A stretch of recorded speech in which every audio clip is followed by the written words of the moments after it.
Bismillahirrahmanirrahim. Assalamualaikum warahmatullahi wabarakatuh.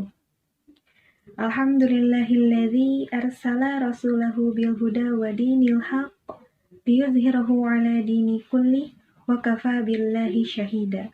Asyhadu an la ilaha illallah wahdahu la syarikalah wa asyhadu anna Muhammadan abduhu wa rasuluh amma ba'd.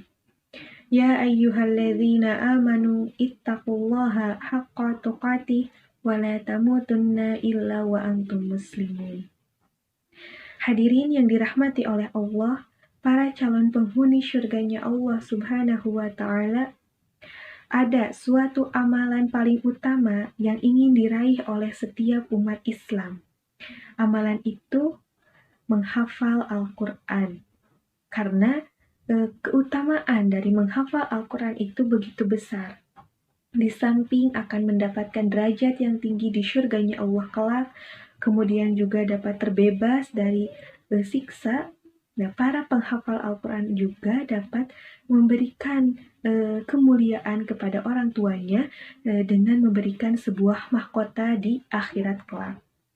Maka dengan adanya keutamaan tersebut, di dalam hati setiap Muslim atau setiap orang yang beriman itu pasti ada keinginan untuk dapat menghafal Al-Quran. Tetapi di sini yang menjadi permasalahannya itu keistiqomahan ketika menghafal Al-Quran. Karena kan iman itu yazid wa manqus, terkadang naik, terkadang juga turun. Nah, ketika iman kita sedang naik, mungkin keinginan atau giroh atau semangat dalam menghafal Al-Quran itu tinggi.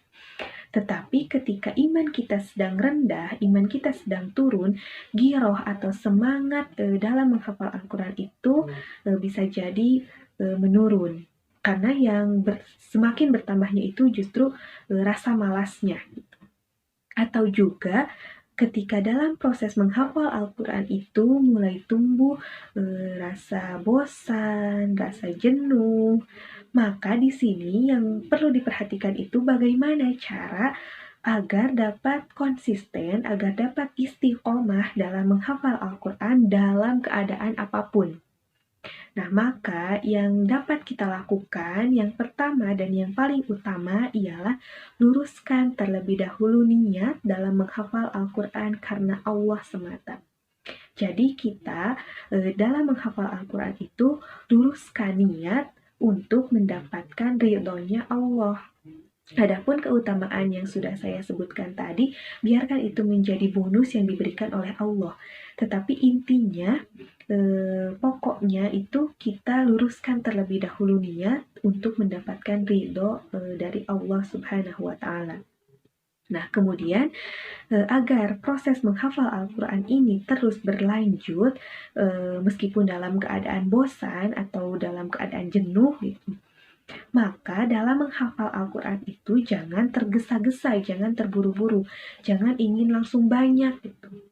Tetapi dalam satu waktu menghafal Al-Quran itu jangan banyak-banyak. Tidak apa-apa, perlahan-lahan saja, sedikit demi sedikit, tetapi istiqomah gitu. Daripada kita sekaligus langsung banyak, tetapi tidak istiqomah, tidak konsisten karena keburu capek, keburu bosan, keburu jenuh, juga ada karena ada rasa beban gitu, serasa menghafal itu beban.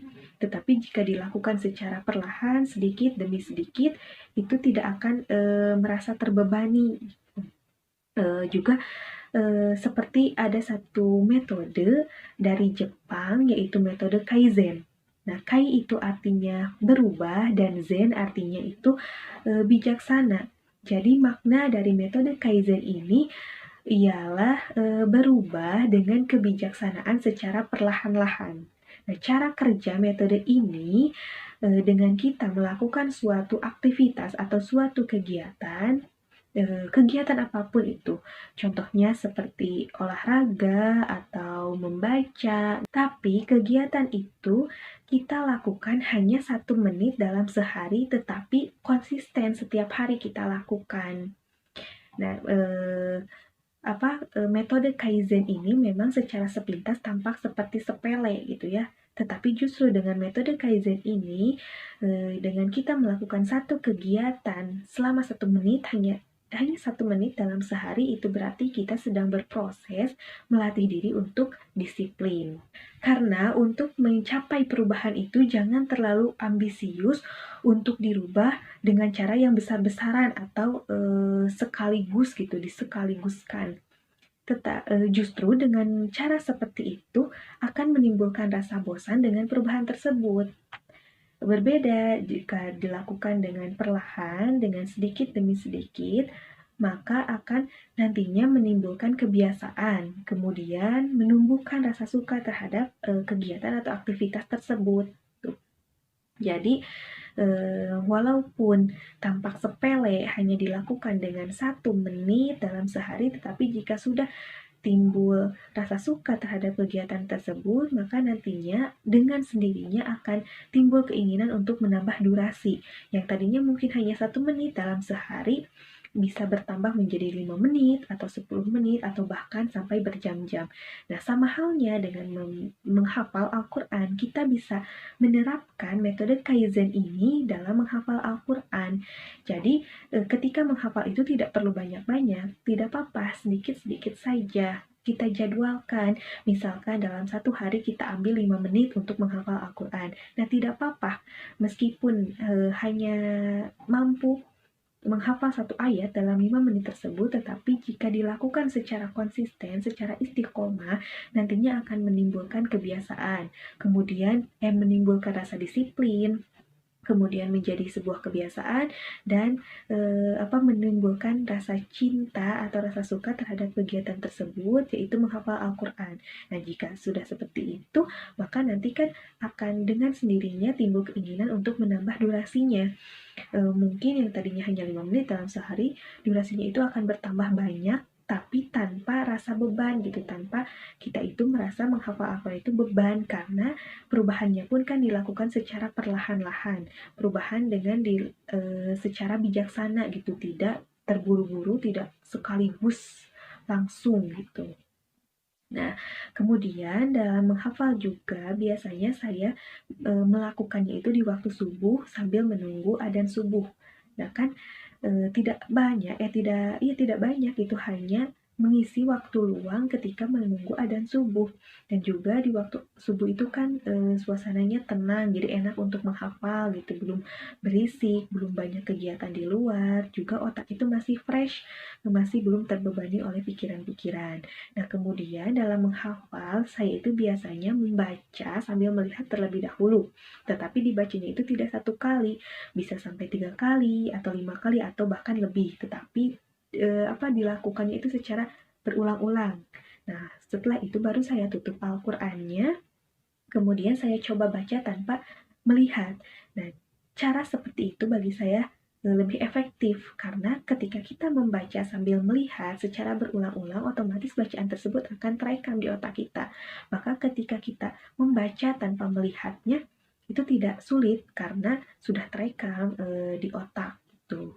Nah, yang terakhir, dan juga jangan lupa untuk memurojaah. Kalau saya biasanya ketika tidak banyak kegiatan, saya murojaah itu di waktu sesudah sholat maghrib sambil menunggu sholat isya. Tapi terkadang juga saya lakukan murojaah itu sesudah sholat isya. Nah, memang metode setiap orang dalam menghafal itu pasti berbeda. Tetapi dengan saya men-share cara yang saya lakukan dalam menghafal Al-Quran di sini, itu mudah-mudahan saja ada yang cocok, ada yang nyaman, ada yang sama dengan cara yang saya lakukan. Ya, mudah-mudahan kita semua yang ada di sini dapat memiliki kemuliaan untuk memberikan mahkota kepada orang tua kita di syurganya Allah kelak. Juga mudah-mudahan kita semua selalu mendapatkan maghfirah, ampunan, serta rahmat dari Allah Subhanahu wa Ta'ala. Hanya itu, mudah-mudahan bermanfaat. Saya tutup dengan doa, Rabbana atina fid dunya hasanah wa fil akhirati hasanah wa qina adzabannar. Wassalamualaikum warahmatullahi wabarakatuh. Syukran, terima kasih.